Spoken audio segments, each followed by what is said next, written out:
So I just want to discuss a few basics of a single phase regular residential house. It could be a three-phase supply as well. In the kiosk, your neutral and your earth are literally lugged together in the kiosk, as we've previously discussed, and they are at the exact same potential.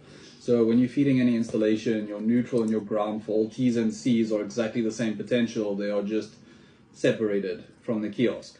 It is not allowed to bind them again past the kiosk on the way to the consumer. It's been illegal since I can remember, because the reason is, if you connect your neutral and your earth and there is no earth running back, the second your neutral actually also disconnects, your steel becomes live, because obviously that's how it flows. It doesn't have any flow back.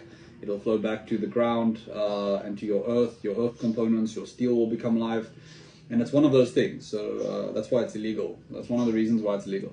Okay, so when you are doing a neutral earth bond and it is permanent, it's illegal, right? It's obviously illegal because of the requirement of your grid power not being able to be bridged between neutral and earth. And when your inverter is relayed back to grid, you technically have a grid neutral earth bond at the home. All right, so I would not recommend that, especially if you're trying to get compliance. And I mean, you can go argue with who you want, where you want. You can do all that on the SunSync group. This is actual engineering. So the bottom line is, the neutral earth bond has to be done with a relay when the grid dies.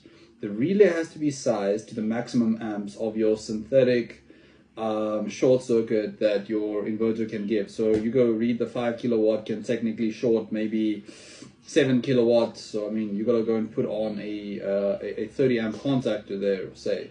And with a 10 kilowatt, you'll be putting in a bigger contactor. You know, with a 16 kilowatt, you'll be putting in a 63 amp contacts, right? Just at least to deal with what your inverter can produce as a fault between live and earth.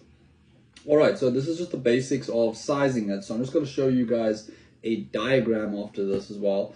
And then this is going to be part 1 of neutral earth bonds. So let's go over to part 2, which is the diagram and the actual install.